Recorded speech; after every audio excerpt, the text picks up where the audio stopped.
So, let's talk about Wendell and Wild. But before we get into that film, let's talk about Black Adam. And before you ask, why are you even doing a Black Adam review? Aren't you supposed to do Wendell and Wild?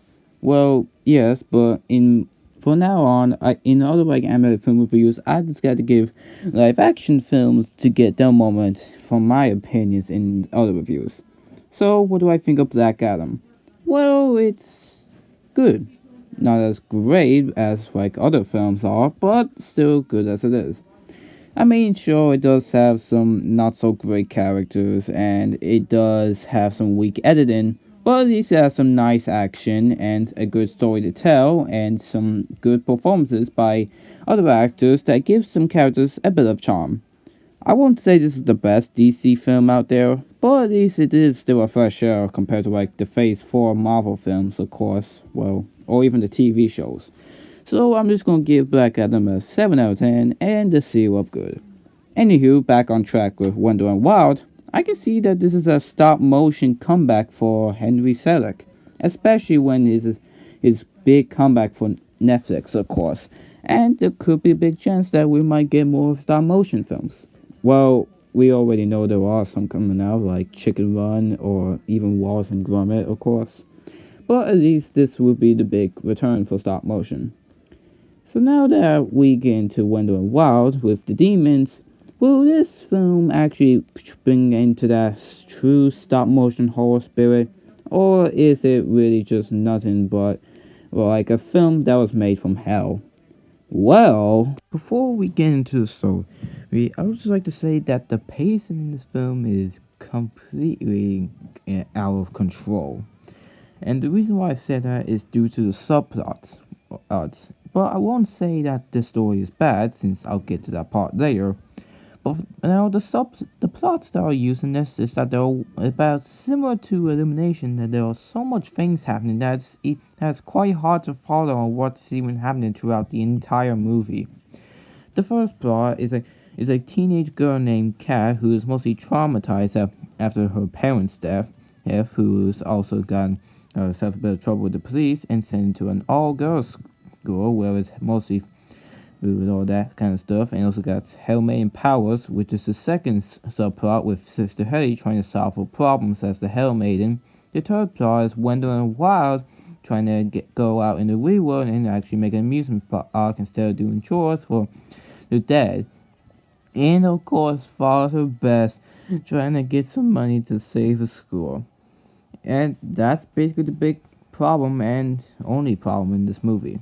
Well, not actually the only problem, there'll be another problem soon. But for now, this could be the weakest part of the film, is that there are way too much stuff happening and it's hard to follow. But there is something that actually does make this film stand out. Thanks to its execution, it makes the story more engaging to watch, where it has more emotion scenes with Kat and some more humorous scenes with Wendell and Wild. I mean, sure, this is like your generic Key and Peele his performance go, but at least they actually have some great comedy that will always give a smile on our faces. And I'll give that it does have a great message of not letting your past control you, which I'll talk more into that later once we get into the characters. Sure, the story can have some problems, but at least the execution can make this story feel worthwhile as it goes. While the story can be a bit messy at times, but still good, the only thing that actually makes this movie stand out, it's its animation. I mean, sure, just like in other stop motion films, well, Halloween ones at that, they can have a spooky and weird design, but in a more creative and good way. And that does apply here with Wonder and Wild.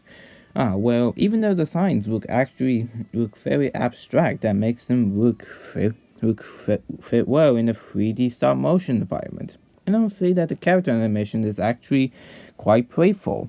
Even if you have smooth movements, there can be times when they move like hell, which they actually do express their emotions. And I could give it does a great job at that. And it does work for the effects as well.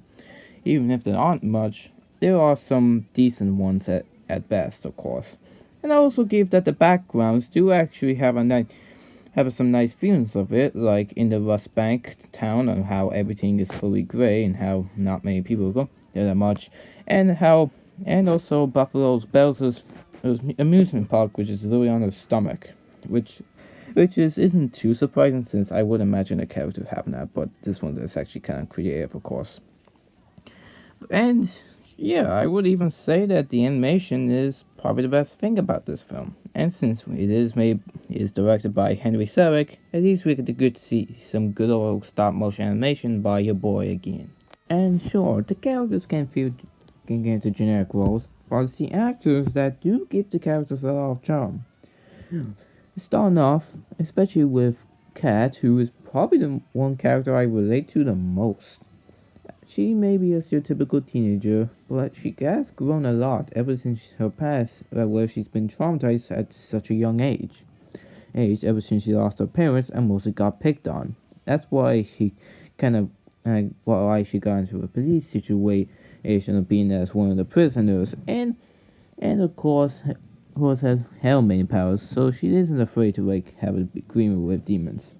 And of course, one of my favorite characters in the movie, well, besides Kat, who I can honestly say that they still have their moments in the film of not doing when Buffalo Bill's chores and actually want to make an amusement park out of the real world.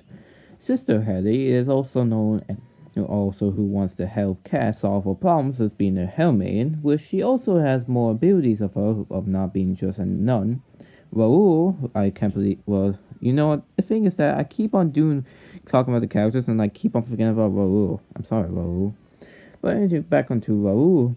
Oh, I can also just say he's a good reason on why is this an LGBTQ movie, since he is transgender, of course, where he wanted to be like one of the girls in the group, but actually gave up on school popularity and wanted to be something that he always wanted to be, an artist. So I'll give him that. Even if I forgot my outro of this, he is still a good ally to Kat.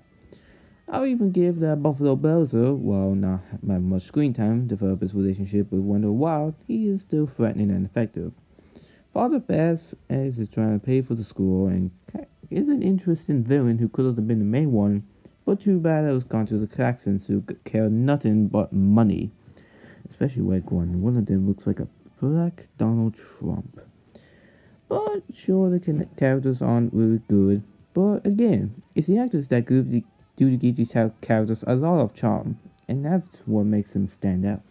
As a result, Wonder Wild is a great comeback for Henry Selick for stop motion fans, especially when there are some that will be coming out soon, and we might get a bit more Henry Selick, which I start to question where he's been all this time. Sure, there are a bit of pacing problems and some generic characters, but it does have a great message, a good story, well-crafted stop-motion animation, engaging and likable characters, and actors that actually bring up the performance very well for emotions and laughs. Well, of course, this would be definitely the suitable film for Halloween, and especially when this is one of the better Netflix films, just like compared to Sea Beast, and they go over dump Marmaduke a little bit, because, it's Marmaduke.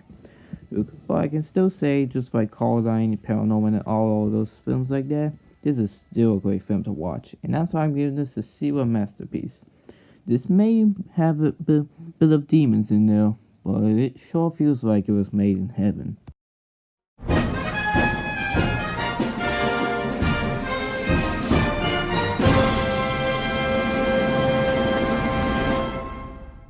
Next time on Kyle's Reviews is... Didn't see that coming.